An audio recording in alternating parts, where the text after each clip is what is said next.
Petitioner advocate Jagdish त्यागी उर्फ jolly. आपका गुस्सा उससा थोड़ा आप शादीशुदा बाल बच्चेदार आदमी हूँ मैं। काफी बदल गया हूँ। हमें सर जगदीश और मिश्रा उर्फ जॉली। चरण स्पर्श स्वीकार करे जनाब। नहीं, मुझे कुछ स्वीकार नहीं है तुम्हारा। तुम पीछे खड़े रहो। जब कह रहे पीछे आने को तो आ जाना यहाँ पे, यहाँ आ जा। तो उन्हें कहने देना, तू क्यों बोल रहा है?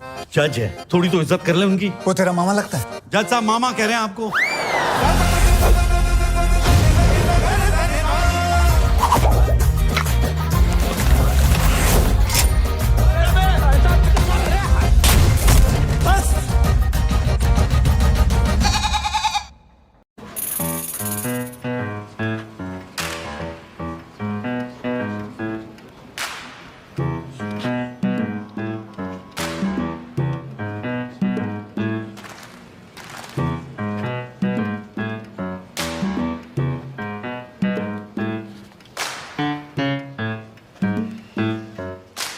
हाँ जी जॉली जी, सॉरी वो बेटी की शादी है ना, तो सारे काम मेरे सर पे आ गए हैं। नहीं कोई बात नहीं। Sorry to keep you waiting. हाँ जी जॉली जी, शुरू करो। फहीम साहब, इकबाल एनकाउंटर के बारे में आपको जो कुछ भी पता है सब कुछ खुल के जज साहब को बताइए। जनाब, मेरा नाम फहीम भट्ट है। मैं कश्मीर पुलिस में हेड कांस्टेबल था, क्राइम ब्रांच में। जनाब ये हाँ जी जज साहब, मैं हिदायत बेग थाना शालीमार श्रीनगर से आया हूँ। मेरे पास जगदीश्वर मिश्रा और जॉली और फहीम भट्ट के खिलाफ अरेस्ट वारंट है। वकील साहब पे ये इल्ज़ाम है कि उन्होंने फहीम भट्ट को हिरासत से भगाया। अरे वकील साहब, अब श्रीनगर में क्या करा है यार? यार मतलब हद ही है आजकल वकीलों की। हाँ जी माथुर साहब।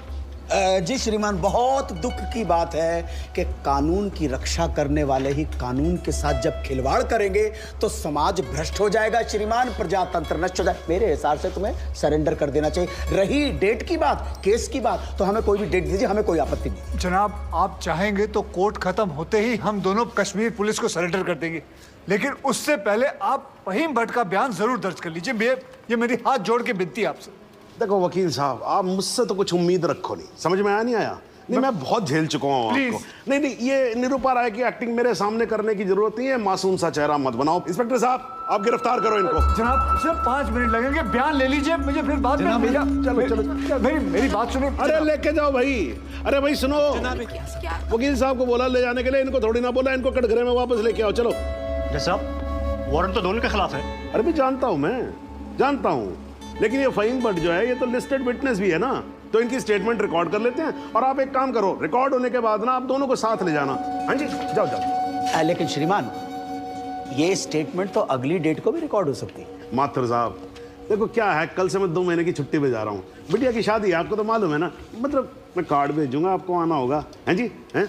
तो मैं क्या सोच रहा था कि सारे पेंडिंग केसेस खत्म करके जाऊंगा, इसीलिए 6 बजे के बाद भी देखो कोर्ट चालू है मेरी। लेकिन श्रीमान, एक आदमी जो पुलिस कस्टडी से भागा हुआ है उसकी स्टेटमेंट कैसे रिकॉर्ड हो सकती है? इस विटनेस की कोई क्रेडिबिलिटी नहीं। नहीं, क्या है माथुर साहब, 2 मिनट की बात जी।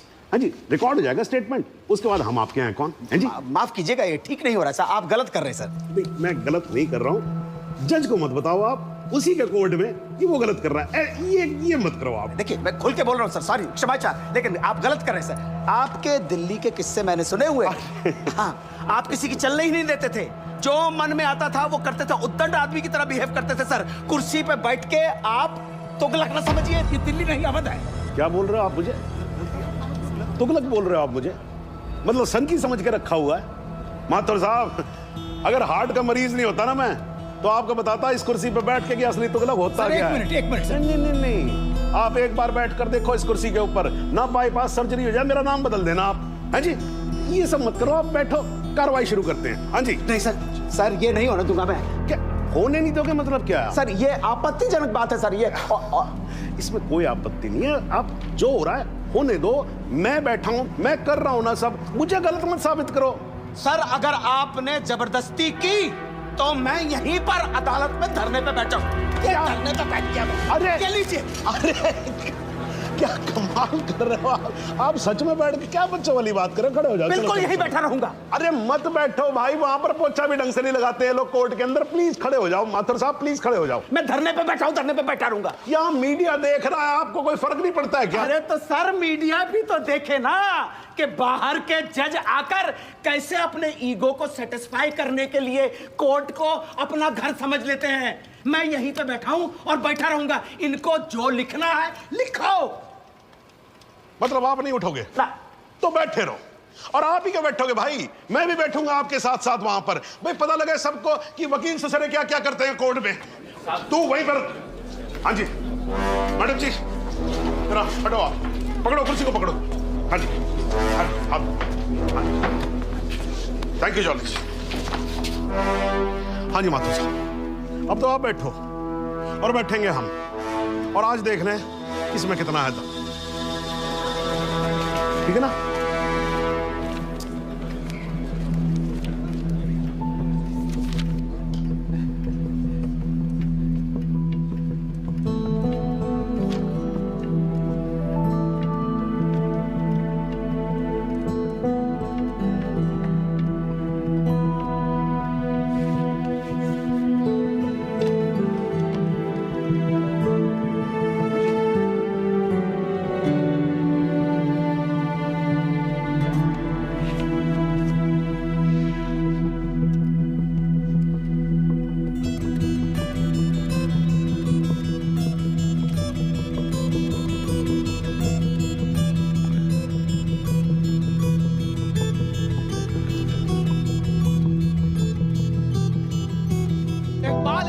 केस में आज कोर्ट में जो कुछ भी हुआ वो शायद भारतीय न्याय व्यवस्था के इतिहास में पहली बार हुआ होगा।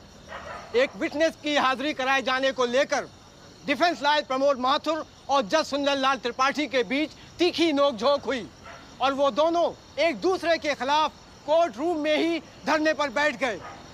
और अब देखना यह है कि ये दोनों इस तरह कब तक धरने पर बैठे रहते हैं। सर, माथुर साहब का जवाब नहीं है सर। पिछले 5 घंटे से धरना देकर बैठे हुए हैं। अब कमाल की बात यह है सर, फहीम भट्ट का बयान तक रिकॉर्ड होने नहीं दिया। अब तो जज साहब को आगे की डेट देनी ही पड़ेगी, फिर तो जॉली वकील भी नहीं रहेगा।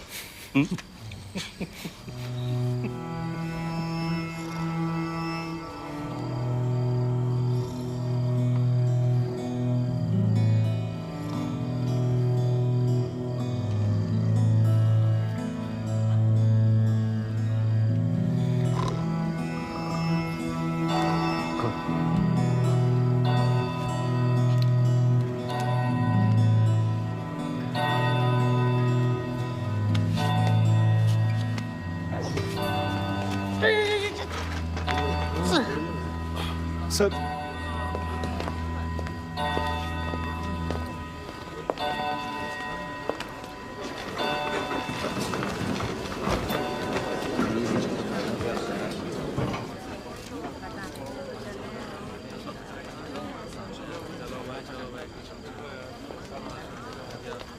चलो वकील साहब, कश्मीर चले।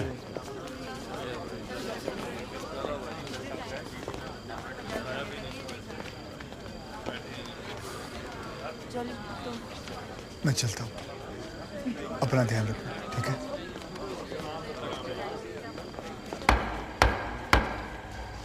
The court resumes. आप सब लोग बैठ जाइए, और भाई जरा कोर्ट में शांति बना के रखिएगा। श्रीमान, इट इज मिडनाइट 12। आप हमें अगली कोई भी डेट दीजिए। तो माथुर साहब, आपकी पिछली डेट क्या थी? 13 अगस्त, हैं जी? अब हो गई 14 अगस्त। तो आपकी अगली डेट है 14 अगस्त 12:05 AM। श्रीमान, आधी रात बीत चुकी है, प्रोसीडिंग में तो सवेरा हो जाएगा। आजकल तो सुप्रीम कोर्ट भी भाई 3-3, 4-4 बजे तक काम करता है। थोड़ा हम भी सीख लेंगे तो क्या फर्क पड़ जाएगा, हैं जी? Please sir. नहीं, देखिए माथुर साहब, आपको धरना देना था, आपने धरना दिया, मैंने कुछ नहीं बोला, है जी? अब आपको वॉकआउट करना है तो आप वॉकआउट कर सकते हो, लेकिन आज ही की रात फहीम भट्ट की स्टेटमेंट यहां रिकॉर्ड होगी, है जी? जॉली जी, स्टेटमेंट रिकॉर्ड करवाइए। जी फ़हीम।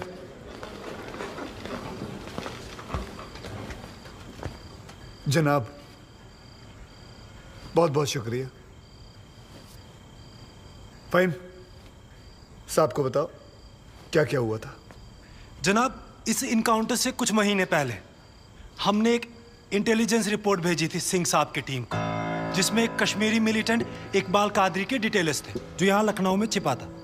जनाब, इस इनकाउंटर से एक दिन पहले मुझको फ़ोन करके यहाँ बुलाया गया ताकि मैं इस बात की शिनाख्त कर सकूं कि जिस इकबाल को इन्होंने पकड़ा है वो इकबाल कादरी है या नहीं। जनाब, जब मैं यहाँ पहुंचा तो उस शख्स का निकाह हो रहा था। मैं देखते ही समझ गया कि ये इकबाल वो इकबाल नहीं है। मगर जनाब, सिंह साहब की टीम ने मुझ पर प्रेशर बनाया कि मैं अपनी रिपोर्ट में ये कहूँ कि इकबाल कासिम ही इकबाल कादरी है। मैंने ये करने से मना कर दिया और मैं श्रीनगर वापस चला गया। फिर जनाब, जब मैंने इनकाउंटर की न्यूज़ पढ़ी तो मेरे को जनाब बड़ा अफसोस हुआ। मैंने श्रीनगर में अपने अफसरों को बताया तो बोले बात को रफा दफा करो। मैंने बहुत समझाया उनको, वो नहीं माने। जब वो नहीं माने तो मैंने दिल्ली में सेंट्रल एजेंसी को इस एनकाउंटर की कंप्लेंट कर दी। मुझ पर कंप्लेंट वापस लेने के लिए बहुत प्रेशर डाला गया। फिर मैं नहीं माना तो इन्होंने क्या किया जनाब, एक दिन मुझको गिरफ्तार कर लिया, एक झूठा मुकदमा बनाकर मुझे जेल में डाल दिया जनाब, और मेरे को जनाब महकमे से भी बाहर कर दिया जनाब मेरे को। शुक्रिया जनाब। माथुर साहब, आप कुछ कहोगे या नाराज हो अभी तक? अरे नहीं नहीं श्रीमान, आपकी नाराजगी मोल लेकर अपनी दुकान थोड़े बंद करवानी। मगर मैं तो ये पूछना चाहता हूँ, आप तो गुस्सा नहीं है? नहीं, मैं नाराज और आज कुछ नहीं हूँ, लेकिन यार अगली बार से तुगलक मत बोलना मेरे को। हाँ जी माथुर साहब, मतलब इस कोर्ट में बैठे बैठे मेरे बाल सफ़ेद हो गए। I think I deserve some respect. क्षमा प्रार्थी हूँ श्रीमान। ठीक है, आप शुरू करो। फ़हीम भट्ट, आप माननीय न्यायाधीश महोदय को बताएंगे कि ये केस क्या है, इस अदालत में हम किस सच्चाई की खोज कर रहे हैं? ये कि कांस्टेबल भदौरिया और इकबाल की मौत कैसे हुई। तो आपने अभी जो राबी चिनाब झेलम जैसी लंबी कहानी सुनाई है, उससे कहीं ये साबित होता है कि इन दोनों की मौत कैसे हुई? क्योंकि मौके वारदात पे आप तो थे नहीं। जी नहीं, लेकिन ये तो पता चल। लेकिन कुछ नहीं। अगर कोई और फिल्मी कहानी सुनानी हो तो जज साहब को सुनाई। इनको फिल्मों में बहुत इंटरेस्ट है, मुझे बिल्कुल कोई दिलचस्पी नहीं है। मुझे तो मेरे प्रश्न का सीधा साधा जवाब दे दो यार, यस और नो। जी नहीं। Very good, well done. Faheem Bhatt, ये अगस्त 2010 में कश्मीर पुलिस ने कुपवाड़ा इंसिडेंट में तुमको 6 महीने के लिए सस्पेंड कर दिया, क्यों? जनाब, इस सवाल का हमारे केस से क्या संबंध है? पंडित जी, अगर कोई संबंध नहीं हुआ ना तो काला कोट पहनना बंद कर दूंगा। मैंने आपसे कहा था ना, आपकी तरह कान घुमा कर नहीं पकड़ूंगा, सीधे पकड़ूंगा, कस के पकड़ूंगा। जाऊं? जाइए सर, नहीं तो आप फिर धरने में बैठ जाओगे। तो क्यों सस्पेंड किया? मुझ पर एक आदमी की कस्टोडियल डेथ का इल्जाम था। मतलब तुमने किसी की जान ली थी? जी नहीं, मैंने उसे अरेस्ट किया था शक के बिना पर। उसे चौकी ले जा रहे थे हम पूछताछ के लिए। बहुत डरा हुआ था, उसने घबरा के पुलिस वैन से छलांग लगा दी। पीछे से ट्रक आ रहा था, वो मर गया। फ़हीम भट्ट, एक बात बताओ, चलती वैन में तुम्हारी पकड़ से एक आदमी डर के मारे कूद सकता है, तो क्या ये मुमकिन नहीं है कि उसी डर के मारे कोई अपराधी कूद जाए, कांस्टेबल की बंदूक छीन ले और भागने की कोशिश करे? जनाब, लीड किया जा रहा है विटनेस को। Objection overruled, please sit down. जी, ऐसा हो सकता है तो खुल के कहो ना गुरु, हम सब अच्छी तरह से समझते हैं कि तुम्हारे साथ ऐसा हो चुका है। तो तुमसे बेहतर कौन बता सकता है कि ऐसा किसी के साथ भी हो सकता है, राइट? जी। Very good. बस अब एक आखिरी सवाल। तुमने अभी अपने स्टेटमेंट में कहा कि तुमको 6 महीने के लिए सस्पेंड कर दिया गया था। तुम्हारे खिलाफ केस क्या बनाया गया? मुझ पर इल्जाम था कि मैंने कॉन्फिडेंशियल इंफॉर्मेशन दुश्मन को सप्लाई की। मगर वो इल्जाम झूठा है जनाब। जनाब, मुझे जेल में इसलिए डाल दिया गया क्योंकि मैंने इस मामले की कंप्लेंट सीबीआई को कर दी थी। ये तो तुम कह रहे हो ना, तुम्हारे कहने से मुकदमा झूठा नहीं हो जाएगा और तुम निर्दोष साबित नहीं हो जाओगे। एक मिनट जनाब, साहब भूल रहे हैं कि जब तक आरोप सिद्ध ना हो जाए तब तक आरोपी निर्दोष होता है। That is the point, वकील साहब। That's the bloody point. और श्रीमान, इस तर्क के आधार पर तो इंस्पेक्टर सूर्यवीर सिंह और उनके साथी निर्दोष हुए सर। लेकिन 2 मिनट के लिए श्रीमान ये अखबार पढ़िए, टीवी खोल के देखिए, सारा मीडिया, सारा समाज, सारा देश इंस्पेक्टर सूर्यवीर सिंह और उनके साथियों को दोषी डिक्लेयर कर चुका है। His reputation, his career, his future is finished. अजब जलवा है हुजूर आपकी अदालत का, जहां एक आदमी जिस पे देशद्रोह का इल्जाम है, वो उस आदमी पर इल्जाम लगा रहा है जिसने मातृभूमि की सुरक्षा की शपथ उठाई थी।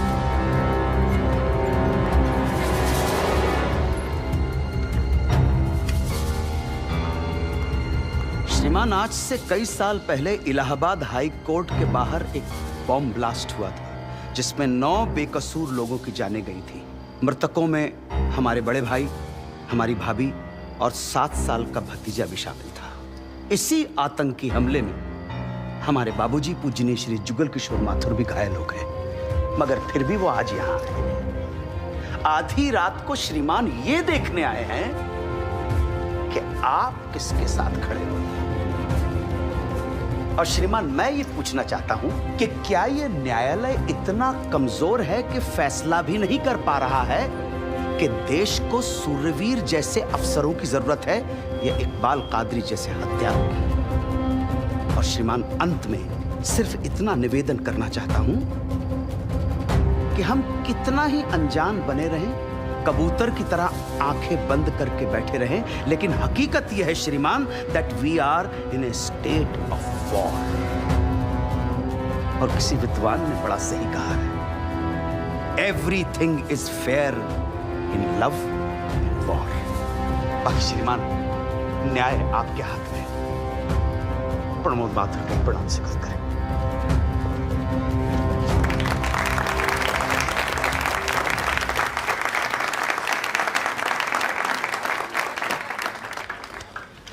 हाँ जी जॉली जी, योर टर्न। जी, सबसे पहले तो मैं सिंह साहब से कुछ सवालात करना चाहूंगा। सिंह साहब, आप विटनेस बॉक्स में आइए।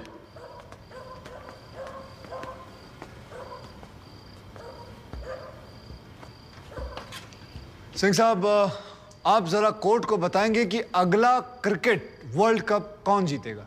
ये किस तरह का सवाल हुआ भाई वकील साहब? है ठीक है, जज साहब कुछ और पूछ लेते। अच्छा सिंह साहब, क्या आप कोर्ट को बता सकते हैं कि अगले इलेक्शन में आम आदमी पार्टी को कितनी सीट्स मिलेंगी? दिमाग खराब, पगला गया क्या? 2 गोली और खाएगा?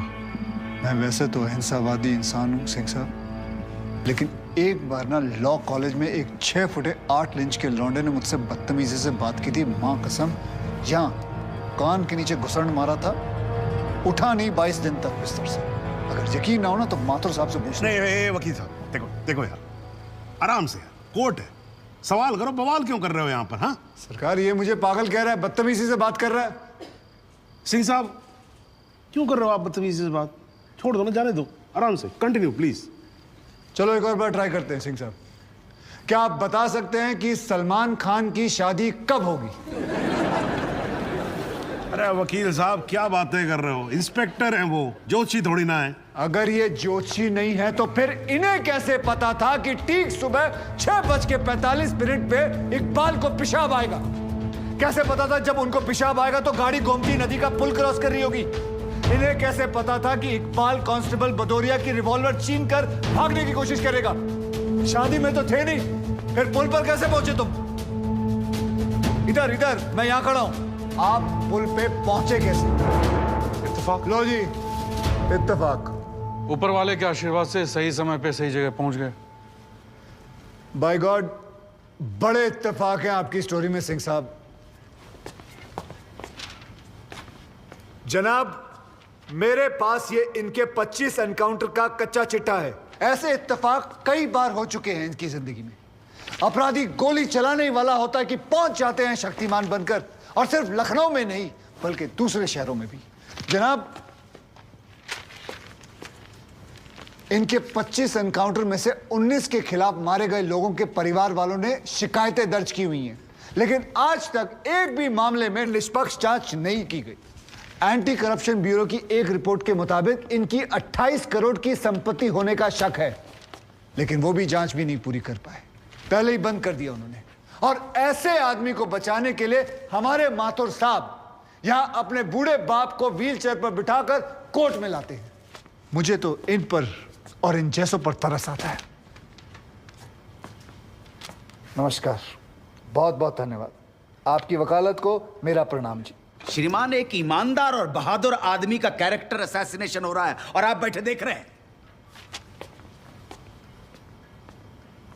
बहादुर, ठेंगा बहादुर है ये।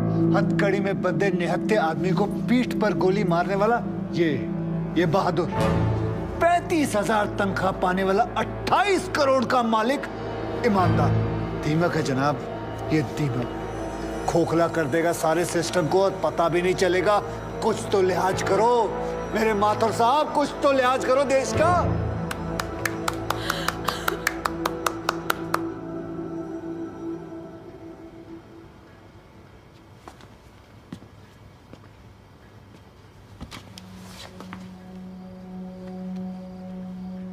मैं जुगल किशोर माथुर साहब का दर्द समझ सकता हूं। मेरी वजह से तो एक औरत ने अपनी जान ली थी और मैं महीनों चैन से नहीं सो पाया था। लेकिन माथुर साहब ने तो अपनी बेटी, बहू और पोते को खोया।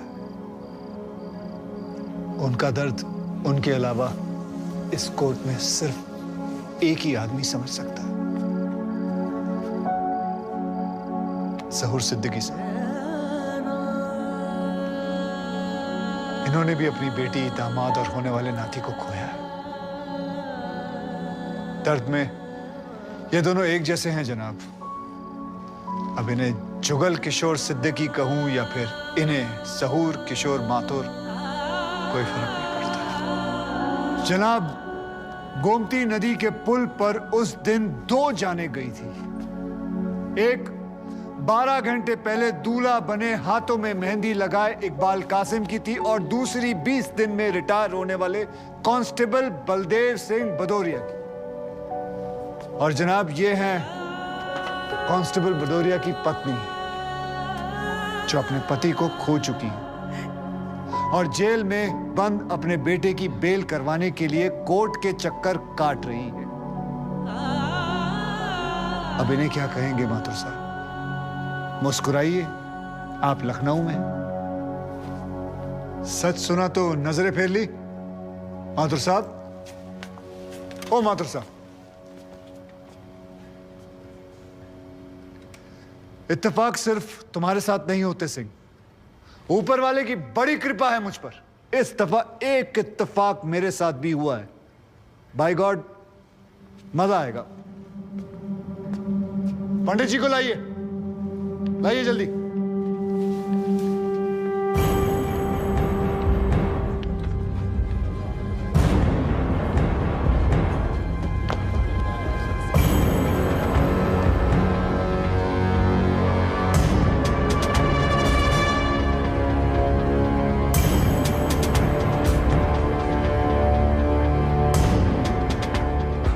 सर, क्या मैं पूछ सकता हूं कि क्या हो रहा है इस कोर्ट में?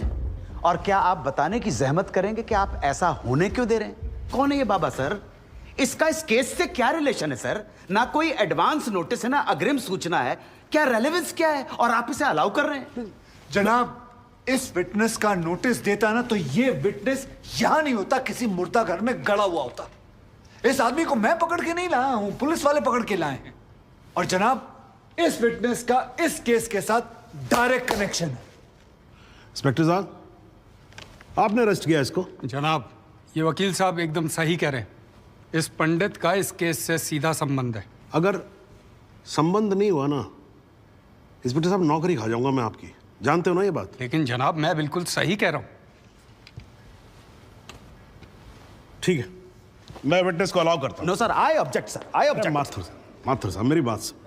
देखो क्या है यार, 3 बजने वाले हैं, बाहर जाएंगे ना बस मिलेगी ना रिक्शा मिलने वाला है। 6 बजे तक तो वैसे ही बैठना हम लोगों को, तो तब तक करवा लेते हैं विटनेस। मतलब हो सकता है कि इसमें कुछ निकल ही है। हैं जी? चलिए जी, विटनेस बॉक्स में आ जाइए।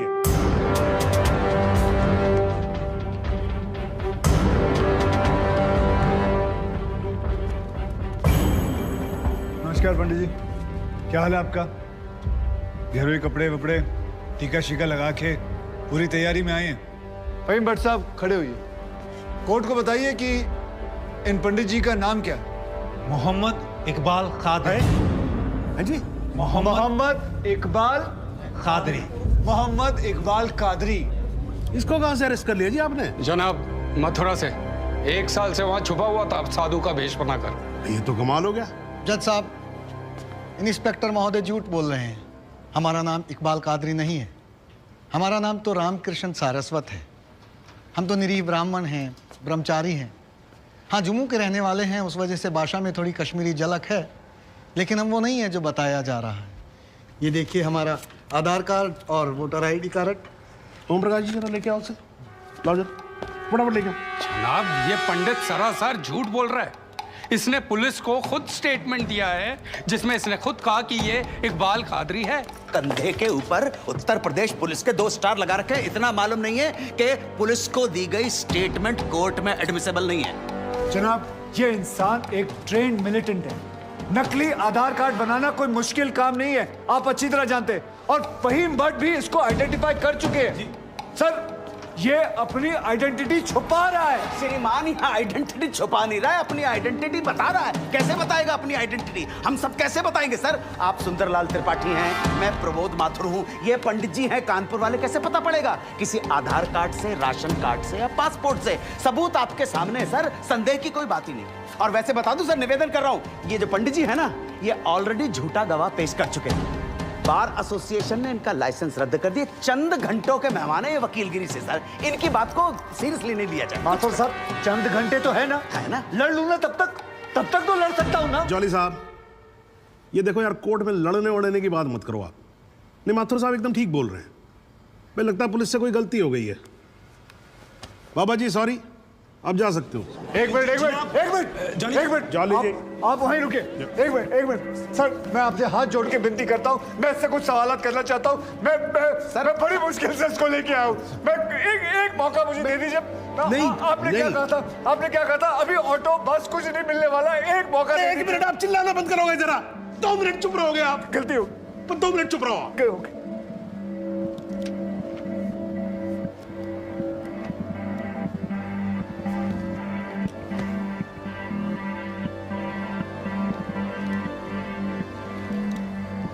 ठीक है, मैं विटनेस को अलाउ करता हूं। अरे सर, अब क्या सर?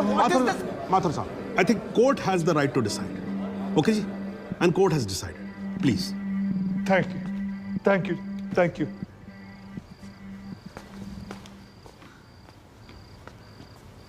तो आप निरी ब्राह्मण ब्रह्मचारी, तो फिर धर्म का बड़ा ज्ञान होगा आपको। अवश्य है। मैं भी कान्यकुब्ज ब्राह्मण हूं, वो भी जनेऊधारी। तो चलिए 2 ब्राह्मणों के बीच में शास्त्रार्थ हो जाए। पूछिए, क्या पूछना है? चलिए गायत्री मंत्र सुनाइए। ओम भूर्भुवस्वः तत्सवितुर्वरेण्यं भर्गो देवस्य धीमहि धियो यो नः प्रचोदयात्। बहुत बढ़िया, पूरा नाम बताएं। रामकृष्ण प्रेमकृष्ण सारस्वत। धर्म? हिंदू धर्म में कितने वेद हैं? 4।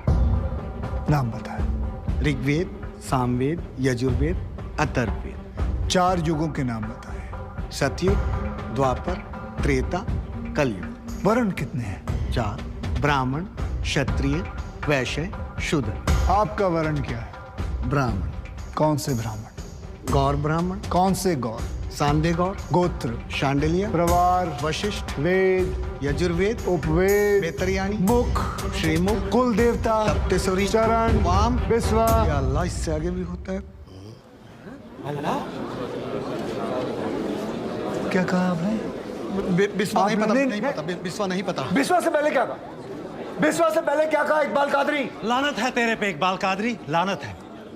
अब तो अल्लाह का नाम भी आ गया जुबान पे। अब तो सच बोल।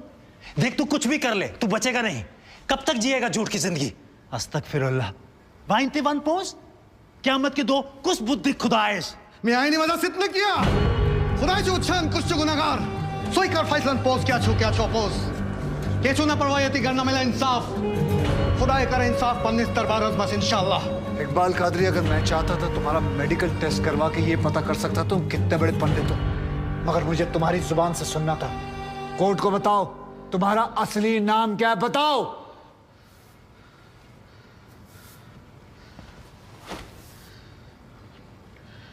जज साहब, मेरा नाम मोहम्मद इकबाल कादरी है।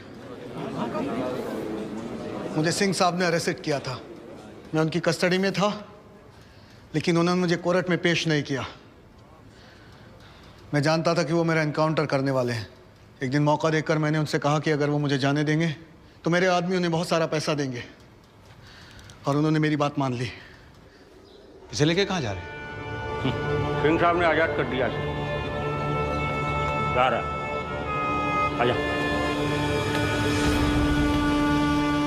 सिंह साहब को कितने पैसे दिए?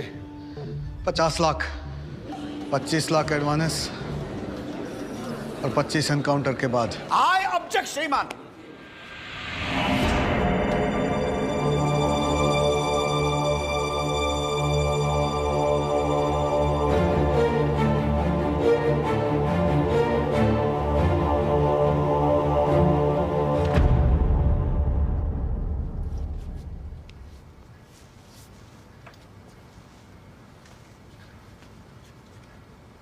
मुझे और कुछ नहीं कहना जनाब, मगर माथुर साहब की एक बात का जवाब जरूर देना चाहूंगा कि हमें सूर्यवीर सिंह चाहिए या फिर इकबाल कादरी। जनाब, हमें दोनों ही नहीं चाहिए। हमें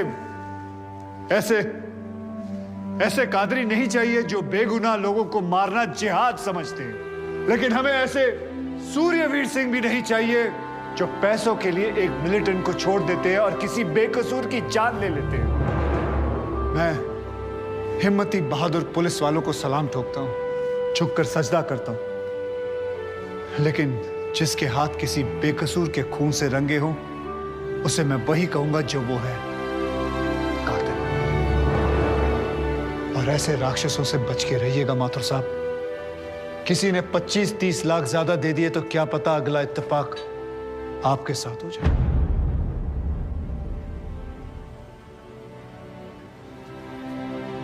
अंत में सिर्फ इतना ही कहना चाहूंगा कि इस दुनिया के सबसे बड़े जाहिल ने कहा था कि इश्क और जंग में सब कुछ जायज है, क्योंकि अगर ऐसा है तो फिर बॉर्डर पर सिपाहियों के सर काटने वाले भी जायज है और जवान लड़कियों पर एसिड फेंकने वाले आशिक भी, क्योंकि अगर ऐसा है तो फिर इकबाल कादरी भी जायज है और सूर्यवीर सिंह भी।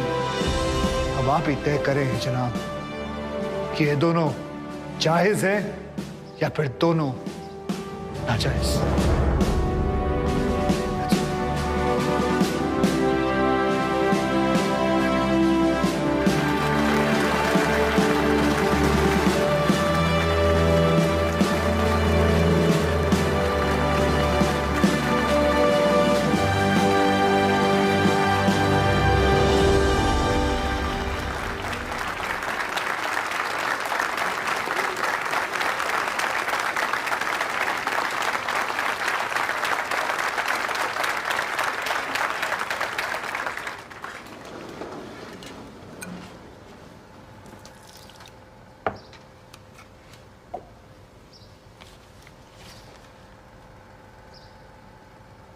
सालों में एक बार कभी कोई ऐसा केस आता है जब इस कुर्सी पे बैठने का अफसोस नहीं होता है। नहीं तो जी मैं तो रोज ही कोर्ट आता हूं, बैठा रहता हूं कोर्ट के अंदर, घड़ी की तरफ देखता रहता हूं कि कब 6 बजे और कब मैं उठ के घर चला जाऊं। क्या करें जी, न्यायपालिका की हालत ही कुछ ऐसी है।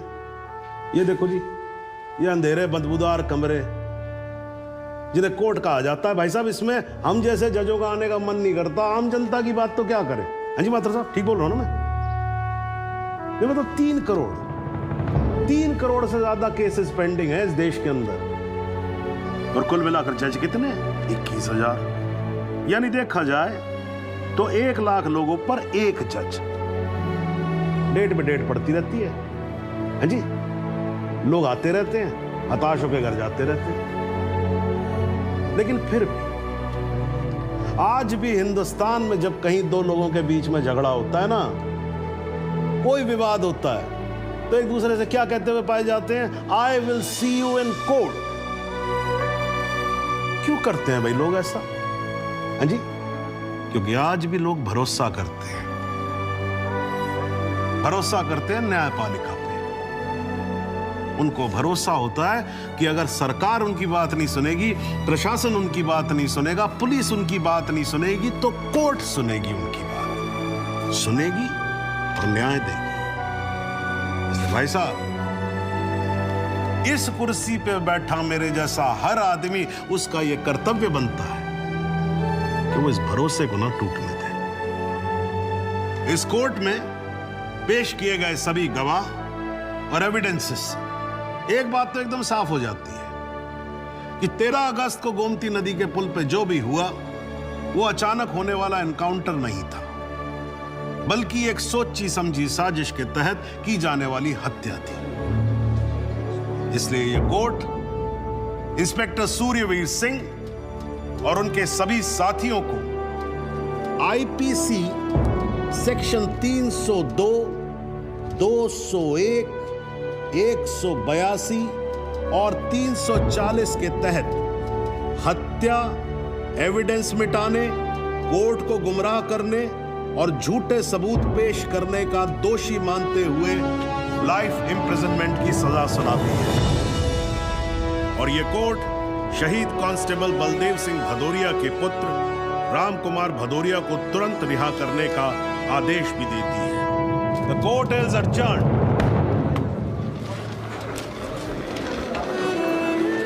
बहुत बहुत मुबारक। थैंक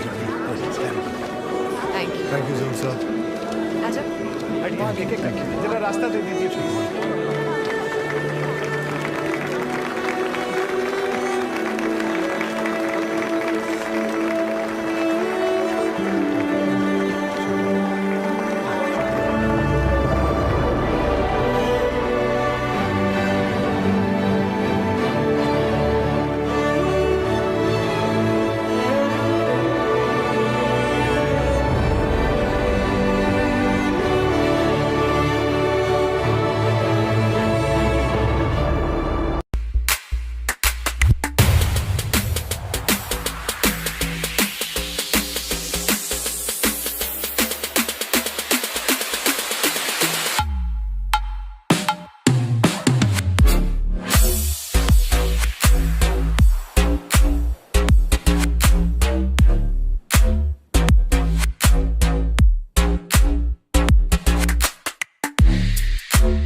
जॉली जी, सॉरी, वो बेटी की शादी है ना, तो सारे काम मेरे सर पे आ गए हैं। नहीं, कोई बात नहीं। Sorry to keep you waiting. हाँ जी जॉली जी, शुरू करो। फहीम साहब, इकबाल एनकाउंटर के बारे में आपको जो कुछ भी पता है, सब कुछ खुल के जज साहब को बताइए। जनाब, मेरा नाम फहीम भट्ट है। मैं कश्मीर पुलिस में हेड कांस्टेबल था, क्राइम ब्रांच में। जनाब ये। हाँ जी जज साहब, मैं हिदायत बेग, थाना शालीमार श्रीनगर से आया हूँ। मेरे पास जगदीश्वर मिश्रा और जॉली और फहीम भट्ट के खिलाफ अरेस्ट वारंट है। वकील साहब पे यह इल्ज़ाम है कि उन्होंने फहीम भट्ट को हिरासत से भगाया। अरे वकील साहब, अब श्रीनगर में क्या करा है यार? यार मतलब हद ही है आजकल वकीलों की। हाँ जी माथुर साहब। जी श्रीमान, बहुत दुख की बात है कि कानून की रक्षा करने वाले ही कानून के साथ जब खिलवाड़ करेंगे तो समाज भ्रष्ट हो जाएगा श्रीमान, प्रजातंत्र नष्ट हो जाए। मेरे हिसाब से तुम्हें सरेंडर कर देना चाहिए। रही डेट की बात, केस की बात, तो हमें कोई भी डेट दीजिए, हमें कोई आपत्ति नहीं। जनाब, आप चाहेंगे तो कोर्ट खत्म होते ही हम दोनों कश्मीर पुलिस को सरेंडर कर देंगे, लेकिन उससे पहले आप फहीम भट्ट का बयान जरूर दर्ज कर लीजिए। ये मेरी हाथ जोड़ के विनती है आपसे। देखो वकील साहब, आप मुझसे तो कुछ उम्मीद रखो नहीं, समझ में आया नहीं आया? नहीं, मैं बहुत झेल चुका हूँ आपको।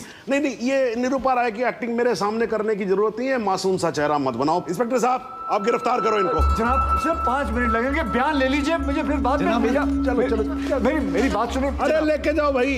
अरे भाई सुनो, वकील साहब को बोला ले जाने के लिए, इनको थोड़ी ना बोला इनको कटघरे में वापस लेके आओ। चलो साहब, वारंट तो दोनों के खिलाफ है। अरे भी जानता हूं, मैं जानता हूं, लेकिन ये फहीम भट्ट जो है ये तो लिस्टेड विटनेस भी है ना, तो इनकी स्टेटमेंट रिकॉर्ड कर लेते हैं। और आप एक काम करो, रिकॉर्ड होने के बाद ना आप दोनों को साथ ले जाना।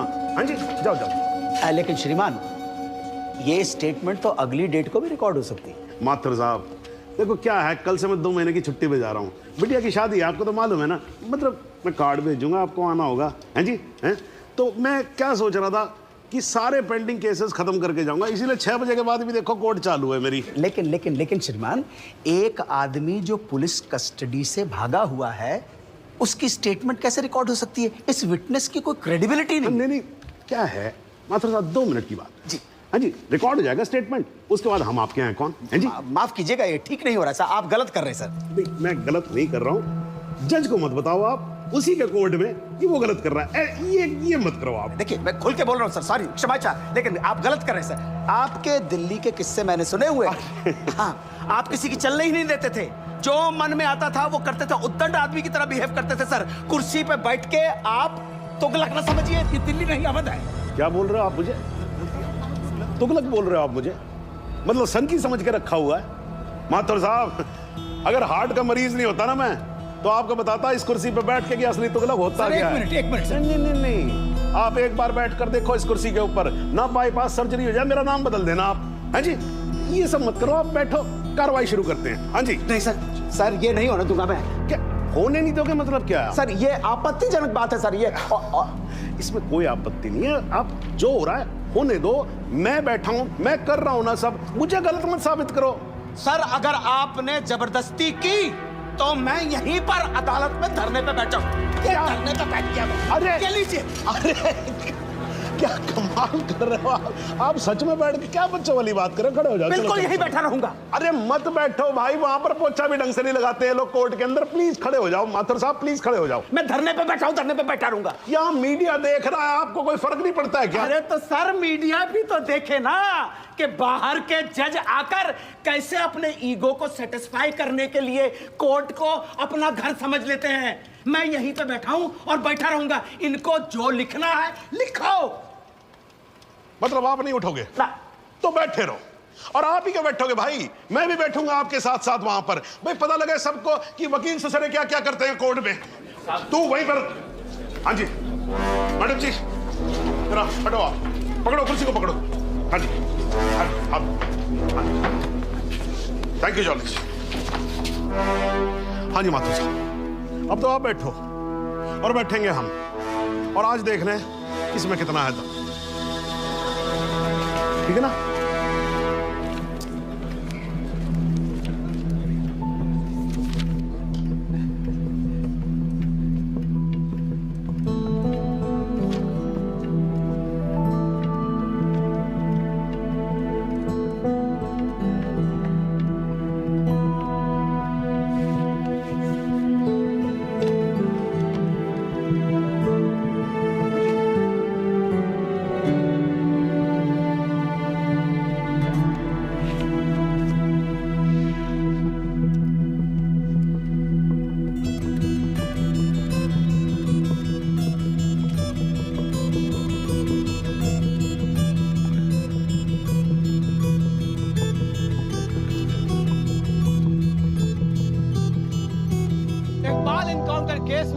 आज कोर्ट में जो कुछ भी हुआ वो शायद भारतीय न्याय व्यवस्था के इतिहास में पहली बार हुआ होगा।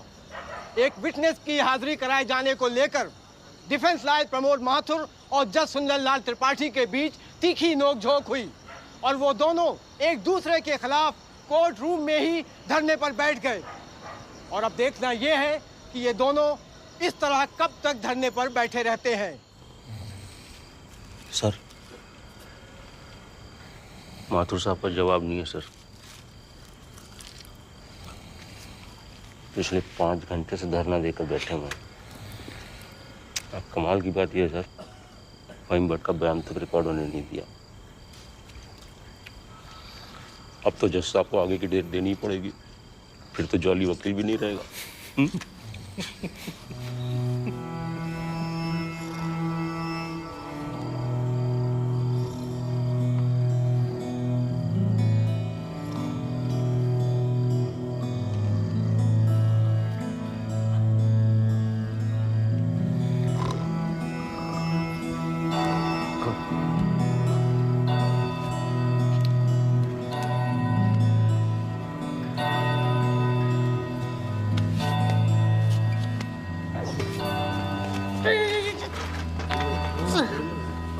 सर,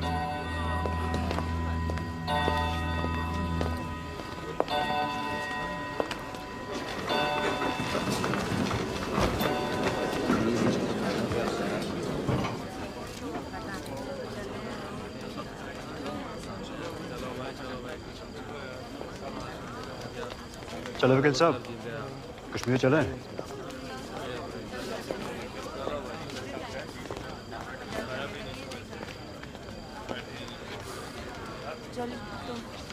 मैं चलता हूँ, अपना ध्यान रखना, ठीक है?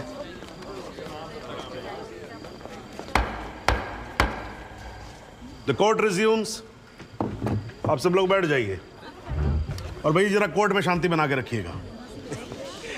श्रीमान, इट इज मिडनाइट 12। आप हमें अगली कोई भी डेट।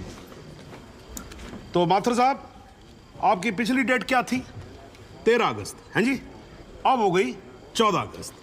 तो आपकी अगली डेट है 14 अगस्त 12:05 AM। श्रीमान, आधी रात बीत चुकी है, प्रोसीडिंग में तो सवेरा हो जाएगा। आजकल तो सुप्रीम कोर्ट भी भाई 3-3, 4-4 बजे तक काम करता है। थोड़ा हम भी सीख लेंगे तो क्या फर्क पड़ जाएगा, हैं जी? Please sir. नहीं, देखिए माथुर साहब, आपको धरना देना था, आपने धरना दिया, मैंने कुछ नहीं बोला, है जी? अब आपको वॉकआउट करना है तो आप वॉकआउट कर सकते हो, लेकिन आज ही की रात फहीम भट्ट की स्टेटमेंट यहां रिकॉर्ड होगी, है जी? जॉली जी, स्टेटमेंट रिकॉर्ड करवाइए। जी। फहीम,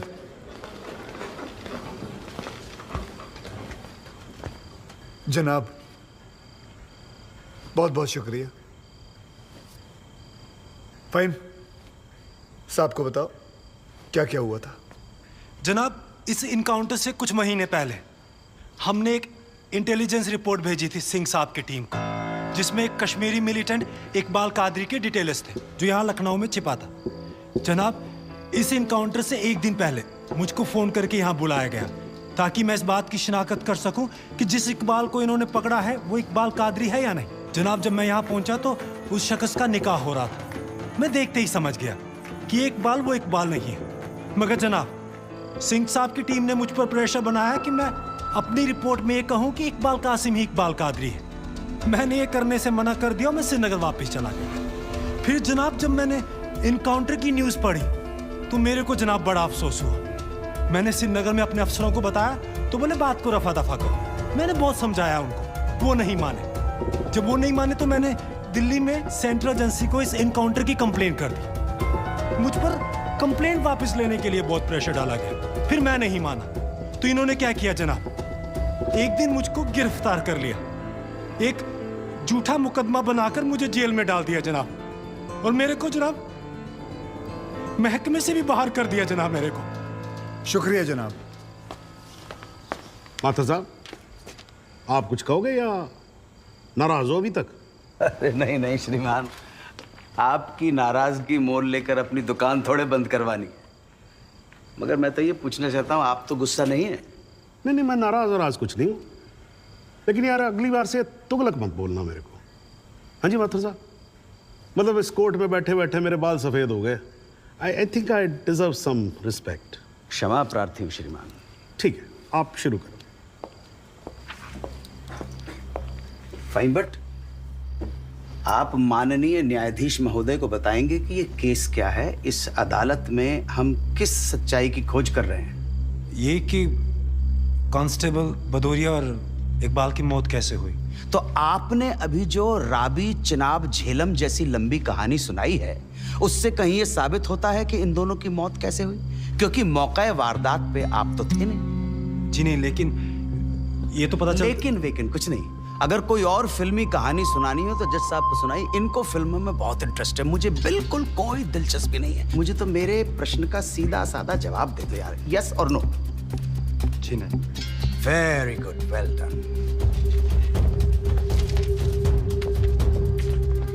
फाइन, बट ये अगस्त 2010 में कश्मीर पुलिस ने कुपवाड़ा इंसिडेंट में तुमको 6 महीने के लिए सस्पेंड कर दिया, क्यों? जनाब, इस सवाल का हमारे केस से क्या संबंध है? पंडित जी, अगर कोई संबंध नहीं हुआ ना तो काला कोट पहनना बंद कर दूंगा। मैंने आपसे कहा था ना, आपकी तरह कान घुमा कर नहीं पकड़ूंगा, सीधे पकड़ूंगा। जाऊं? जाइए सर, नहीं तो आप फिर धरने में बैठ जाओगे। तो क्यों सस्पेंड किया? मुझ पर एक आदमी की कस्टोडियल डेथ का इल्जाम था। मतलब तुमने किसी की जान ली थी? जी नहीं, मैंने उसे अरेस्ट किया था शक के बिना पर। उसे चौकी ले जा रहे थे हम पूछताछ के लिए। बहुत डरा हुआ था, उसने घबरा के पुलिस वैन से छलांग लगा दी। पीछे से ट्रक आ रहा था, वो मर गया। फाइन, बट एक बात बताओ, चलती वैन में तुम्हारी पकड़ से एक आदमी डर के मारे कूद सकता है, तो क्या ये मुमकिन नहीं है कि उसी डर के मारे कोई अपराधी कूद जाए, कांस्टेबल की बंदूक छीन ले और भागने की कोशिश करे? जनाब, लीड किया जा रहा है विटनेस को। Objection overruled, please sit down. जी, ऐसा हो सकता है। तो खुल के कहो ना गुरु, हम सब अच्छी तरह से समझते हैं कि तुम्हारे साथ ऐसा हो चुका है। तो तुमसे बेहतर कौन बता सकता है कि ऐसा किसी के साथ भी हो सकता है, राइट? जी। Very good. बस अब एक आखिरी सवाल। तुमने अभी अपने स्टेटमेंट में कहा कि तुमको 6 महीने के लिए सस्पेंड कर दिया गया था। तुम्हारे खिलाफ केस क्या बनाया गया? मुझ पर इल्जाम था कि मैंने एक कॉन्फिडेंशियल इंफॉर्मेशन दुश्मन को सप्लाई की। मगर वो इल्जाम झूठा है जनाब। जनाब, मुझे जेल में इसलिए डाल दिया गया क्योंकि मैंने इस मामले की कंप्लेंट सीबीआई को कर दी थी। ये तो तुम कह रहे हो ना, तुम्हारे कहने से मुकदमा झूठा नहीं हो जाएगा और तुम निर्दोष साबित नहीं हो जाओगे। एक मिनट जनाब, साहब भूल रहे हैं कि जब तक आरोप सिद्ध ना हो जाए तब तक आरोपी निर्दोष होता है। That is the point, वकील साहब। That's the bloody point। और श्रीमान, इस तर्क के आधार पर तो इंस्पेक्टर सूर्यवीर सिंह और उनके साथी निर्दोष हुए सर। लेकिन 2 मिनट के लिए श्रीमान ये अखबार पढ़िए, टीवी खोल के देखिए। सारा मीडिया, सारा समाज, सारा देश इंस्पेक्टर सूर्यवीर सिंह और उनके साथियों को दोषी डिक्लेयर कर चुका है। His reputation, his career, his future is finished.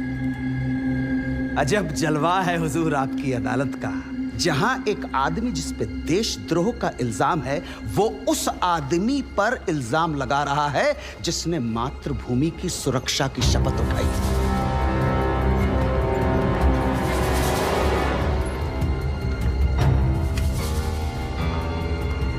श्रीमान, आज से कई साल पहले इलाहाबाद हाई कोर्ट के बाहर एक बॉम्ब ब्लास्ट हुआ था जिसमें 9 बेकसूर लोगों की जानें गई थी। मृतकों में हमारे बड़े भाई, हमारी भाभी और 7 साल का भतीजा भी शामिल था। इसी आतंकी हमले में हमारे बाबूजी पूजनीय श्री जुगल किशोर माथुर भी घायल हो गए, मगर फिर भी वो आज यहां आए हैं। आधी रात को श्रीमान ये देखने आए हैं कि आप किसके साथ खड़े हो। और श्रीमान, मैं ये पूछना चाहता हूं कि क्या ये न्यायालय इतना कमजोर है कि फैसला भी नहीं कर पा रहा है कि देश को सूर्यवीर जैसे अफसरों की जरूरत है या इकबाल कादरी जैसे हत्यारों की? और श्रीमान, अंत में सिर्फ इतना निवेदन करना चाहता हूं कि हम कितना ही अनजान बने रहें, कबूतर की तरह आंखें बंद करके बैठे रहें, लेकिन हकीकत यह है श्रीमान that we are in a state of war. और किसी विद्वान ने बड़ा सही कहा है, everything is fair in love in war. बाकी श्रीमान, न्याय आपके हाथ में। प्रमोद माथुर के प्रणाम स्वीकार करें।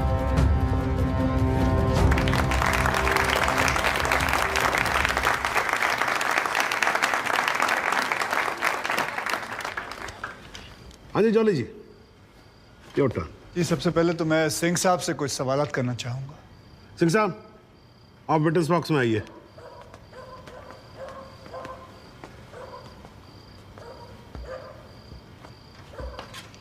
सिंह साहब, आप जरा कोर्ट को बताएंगे कि अगला क्रिकेट वर्ल्ड कप कौन जीतेगा? भाई ये किस तरह का सवाल हुआ भाई वकील साहब? है ठीक है, जज साहब कुछ और पूछ लेते। अच्छा सिंह साहब, क्या आप कोर्ट को बता सकते हैं कि अगले इलेक्शन में आम आदमी पार्टी को कितनी सीट्स मिलेंगी? दिमाग खराब, पगला गया क्या? 2 गोली और खाएगा? मैं वैसे तो अहिंसावादी इंसान हूँ सिंह साहब, लेकिन एक बार ना लॉ कॉलेज में एक 6 फुटे 8 इंच के लौंडे ने मुझसे बदतमीजी से बात की थी। माँ कसम, यहाँ कान के नीचे घुसड़ मारा था, उठा नहीं 22 दिन तक बिस्तर से।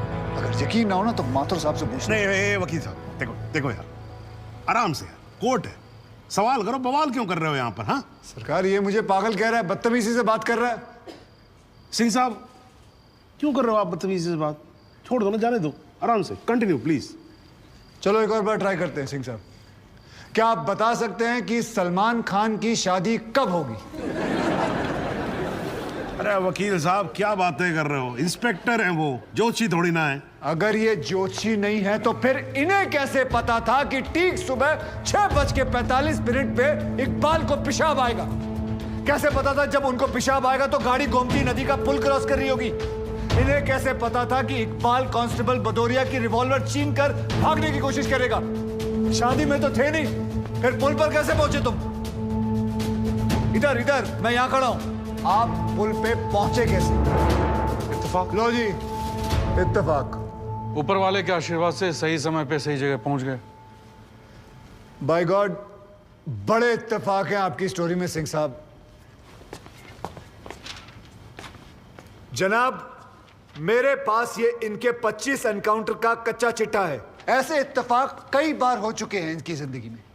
अपराधी गोली चलाने वाला होता है कि पहुंच जाते हैं शक्तिमान बनकर, और सिर्फ लखनऊ में नहीं बल्कि दूसरे शहरों में भी। जनाब, इनके 25 एनकाउंटर में से 19 के खिलाफ मारे गए लोगों के परिवार वालों ने शिकायतें दर्ज की हुई हैं, लेकिन आज तक एक भी मामले में निष्पक्ष जांच नहीं की गई। एंटी करप्शन ब्यूरो की एक रिपोर्ट के मुताबिक इनकी 28 करोड़ की संपत्ति होने का शक है, लेकिन वो भी जांच भी नहीं पूरी कर पाए, पहले ही बंद कर दिया उन्होंने। और ऐसे आदमी को बचाने के लिए हमारे माथुर साहब यहां अपने बूढ़े बाप को व्हीलचेयर पर बिठाकर कोर्ट में लाते हैं। मुझे तो इन पर और इन जैसों पर तरस आता है। नमस्कार, बहुत बहुत धन्यवाद। आपकी वकालत को मेरा प्रणाम जी। श्रीमान, एक ईमानदार और बहादुर आदमी का कैरेक्टर असैसिनेशन हो रहा है और आप बैठे देख रहे हैं। बहादुर, ठेंगा बहादुर है ये। हथकड़ी में बंधे निहत्थे आदमी को पीठ पर गोली मारने वाला ये बहादुर। 35,000 तनख्वाह पाने वाला 28 करोड़ का मालिक ईमानदार। दीमक है जनाब, ये दीमक खोखला कर देगा सारे सिस्टम को और पता भी नहीं चलेगा। कुछ तो लिहाज करो मेरे माथुर साहब, कुछ तो लिहाज करो देश का।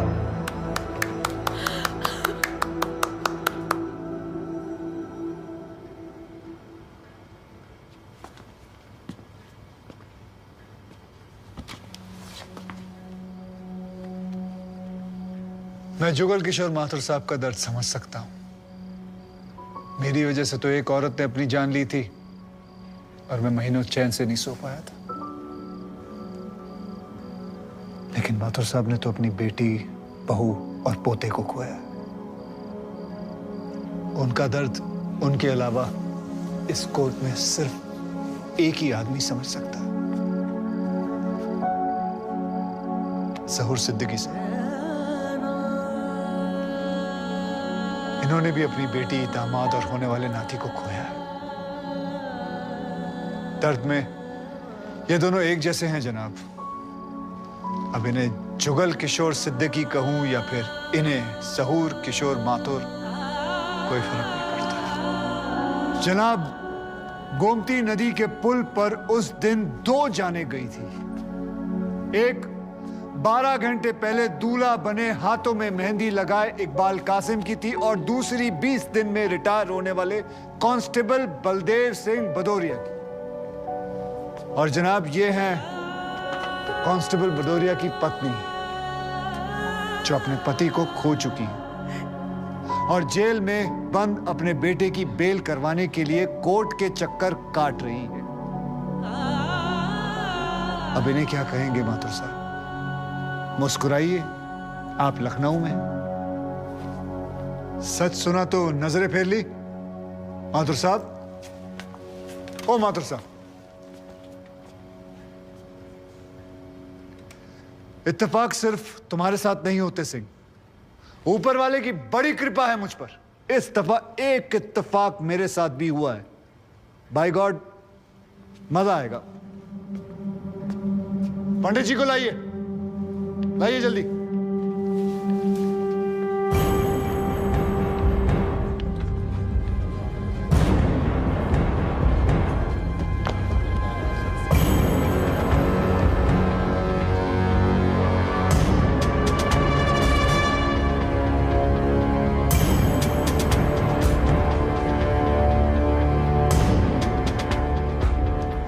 क्या मैं पूछ सकता हूं कि क्या हो रहा है इस कोर्ट में? और क्या आप बताने की जहमत करेंगे कि आप ऐसा होने क्यों दे रहे हैं? कौन है ये बाबा सर? इसका इस केस से क्या रिलेशन है सर? ना कोई एडवांस नोटिस है, ना अग्रिम सूचना है। क्या रेलेवेंस क्या है और आप इसे अलाउ कर रहे हैं? जनाब, इस विटनेस का नोटिस देता ना तो ये विटनेस यहां नहीं होता, किसी मुर्दा घर में गड़ा हुआ होता। इस आदमी को मैं पकड़ के नहीं लाया हूं, पुलिस वाले पकड़ के लाए हैं। और जनाब, इस विटनेस का इस केस के साथ डायरेक्ट कनेक्शन है। इंस्पेक्टर साहब, आपने अरेस्ट किया इसको? जनाब, ये वकील साहब एकदम सही कह रहे हैं। इस पंडित का इस केस से सीधा संबंध है। अगर संबंध नहीं हुआ ना, इंस्पेक्टर साहब, नौकरी खा जाऊंगा मैं आपकी। जानते हो ना ये बात? लेकिन जनाब, मैं बिल्कुल सही कह रहा हूं। ठीक है, मैं विटनेस को अलाउ करता हूं। No sir, I object sir, I object. Mathur साहब, मेरी बात सुन। देखो क्या है यार, 3 बजने वाले हैं, बाहर जाएंगे ना बस मिलेगी ना रिक्शा मिलने वाला है। 6 बजे तक तो वैसे ही बैठना हम लोगों को, तो तब तक करवा लेते हैं विटनेस। मतलब हो सकता है कि इसमें कुछ निकली है। हैं जी? चलिए जी, विटनेस बॉक्स में आ जाइए।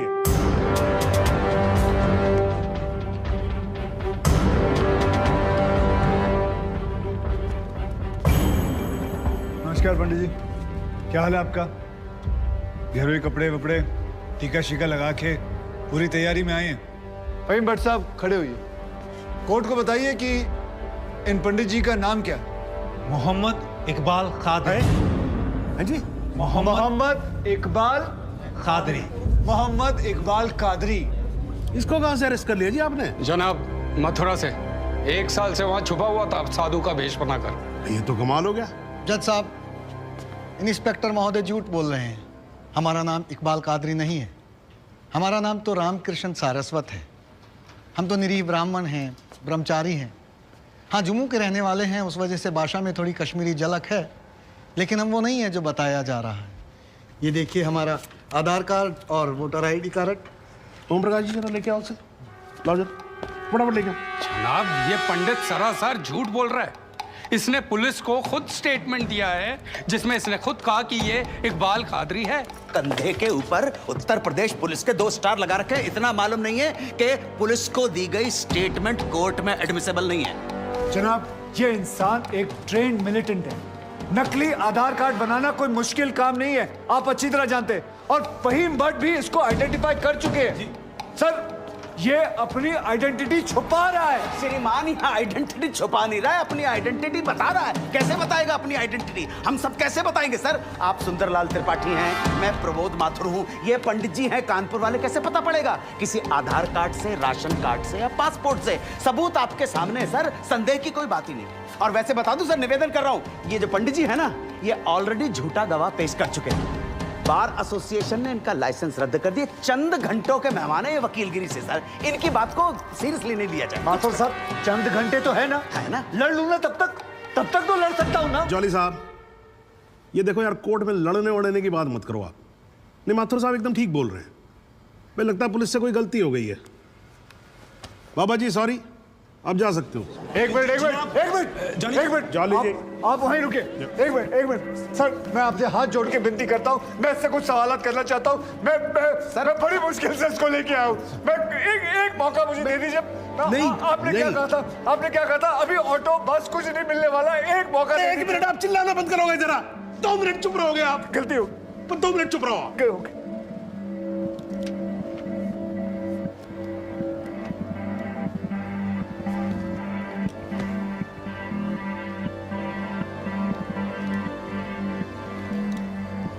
ठीक है, मैं विटनेस को अलाउ करता हूं। अरे सर, अब क्या सर? माथुर साहब, I think court has the right to decide. Okay जी, and court has decided. Please. Thank you.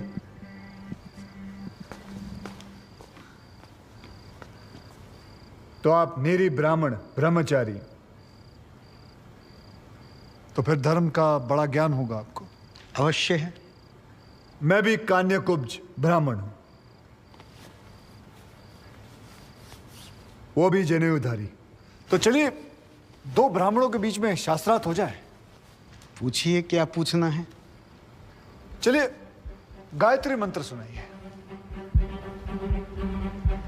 ओम भूर्भुवस्वः तत्सवितुर्वरेण्यं भर्गो देवस्य धीमहि धियो यो नः प्रचोदयात्। बहुत बढ़िया, पूरा नाम बताएं। रामकृष्ण प्रेमकृष्ण सारस्वत। धर्म?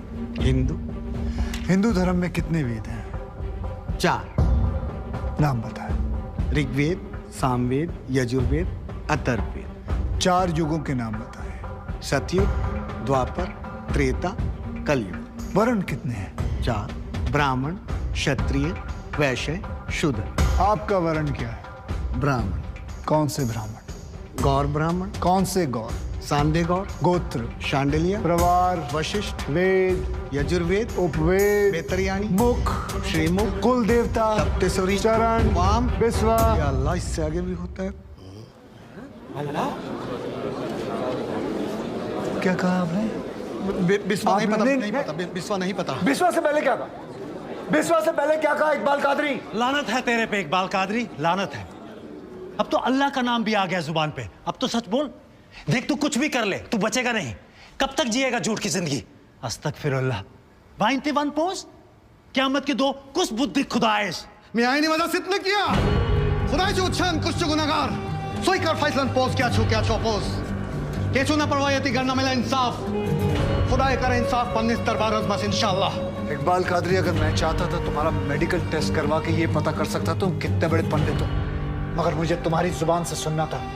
कोर्ट को बताओ तुम्हारा असली नाम क्या है, बताओ।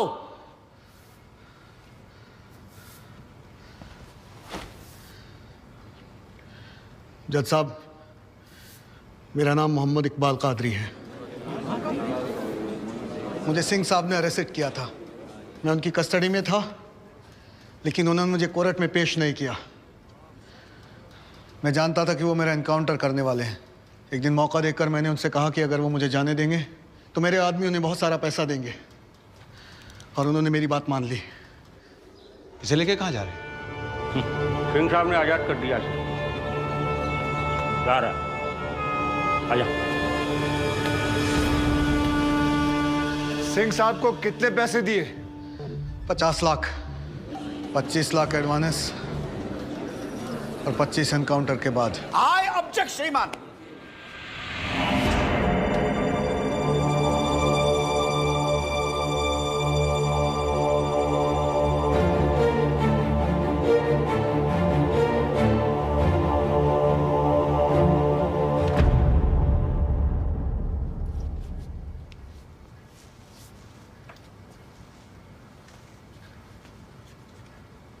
मुझे और कुछ नहीं कहना जनाब, मगर माथुर साहब की एक बात का जवाब जरूर देना चाहूंगा कि हमें सूर्यवीर सिंह चाहिए या फिर इकबाल कादरी।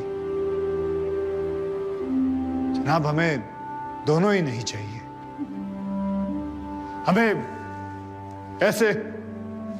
ऐसे कादरी नहीं चाहिए जो बेगुनाह लोगों को मारना जिहाद समझते हैं, लेकिन हमें ऐसे सूर्यवीर सिंह भी नहीं चाहिए जो पैसों के लिए एक मिलिटेंट को छोड़ देते हैं और किसी बेकसूर की जान ले लेते हैं। मैं हिम्मती बहादुर पुलिस वालों को सलाम ठोकता हूं, झुककर सजदा करता हूं, लेकिन जिसके हाथ किसी बेकसूर के खून से रंगे हों, उसे मैं वही कहूंगा जो वो है, कातिल। और ऐसे राक्षसों से बच के रहिएगा माथुर साहब। किसी ने 25-30 लाख ज्यादा दे दिए तो क्या पता अगला इत्तेफाक आपके साथ हो जाए।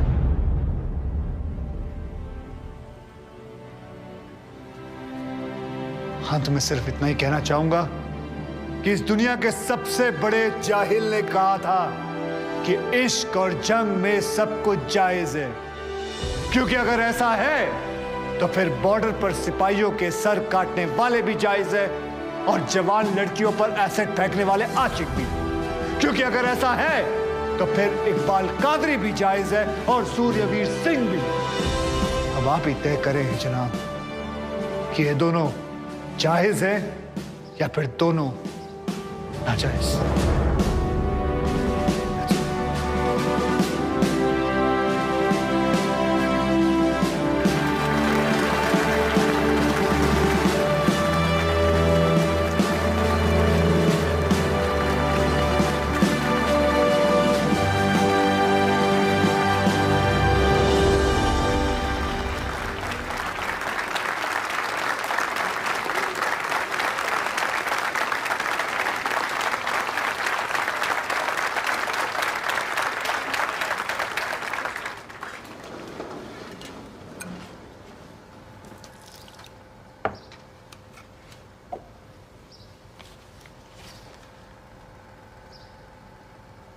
सालों में एक बार कभी कोई ऐसा केस आता है जब इस कुर्सी पे बैठने का अफसोस नहीं होता है।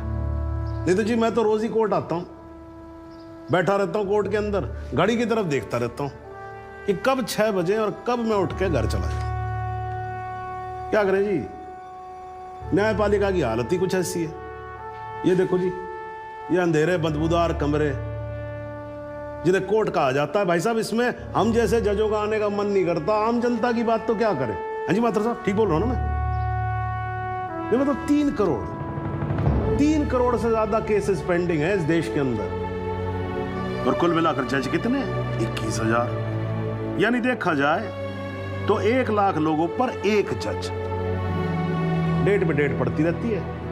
हाँ जी, लोग आते रहते हैं, हताश होकर घर जाते रहते हैं। लेकिन फिर भी आज भी हिंदुस्तान में जब कहीं 2 लोगों के बीच में झगड़ा होता है ना, कोई विवाद होता है, तो एक दूसरे से क्या कहते हुए पाए जाते हैं? I will see you in court. क्यों करते हैं भाई लोग ऐसा? हाँ जी, क्योंकि आज भी लोग भरोसा करते हैं, न्यायपालिका पे। उनको भरोसा होता है कि अगर सरकार उनकी बात नहीं सुनेगी, प्रशासन उनकी बात नहीं सुनेगा, पुलिस उनकी बात नहीं सुनेगी, तो कोर्ट सुनेगी उनकी बात, सुनेगी और न्याय देगी। इसलिए भाई साहब, इस कुर्सी पे बैठा मेरे जैसा हर आदमी, उसका यह कर्तव्य बनता है कि वो इस भरोसे को ना टूटने दे।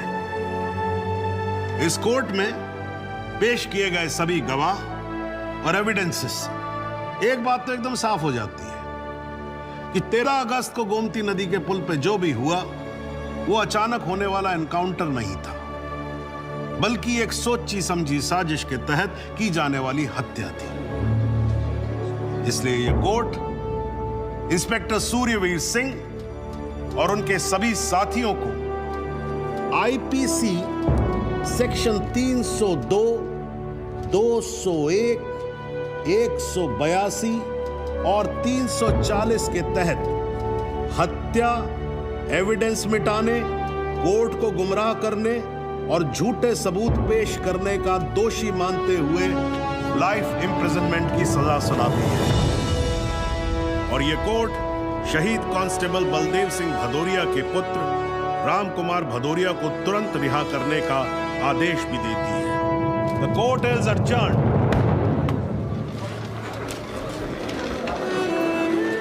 बहुत मुबारक। Thank you sir. जरा रास्ता दे दीजिए।